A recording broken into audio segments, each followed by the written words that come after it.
ଓଡ଼ିଶାର ପ୍ରତ୍ୟେକ ଜିଲ୍ଲାରେ କେତୋଟି ଲେଖାଏଁ ବ୍ଲକ ଅଛି ସେଇ କଥା କହୁଛି ପିଲାମାନେ।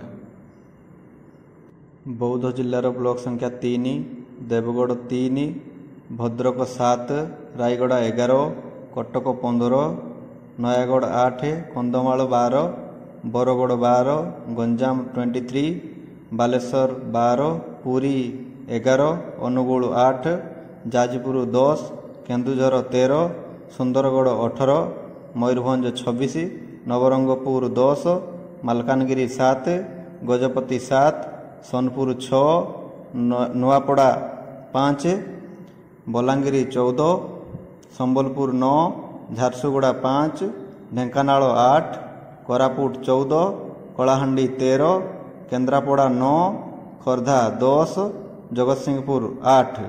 ଟୋଟାଲ ମିଶିକି ହେଲା 317। ବ୍ଲକ ସଂଖ୍ୟା ତାହେଲେ କେତେ ହେଲା? 317। ମନେ ରହିଲା? ଓକେ।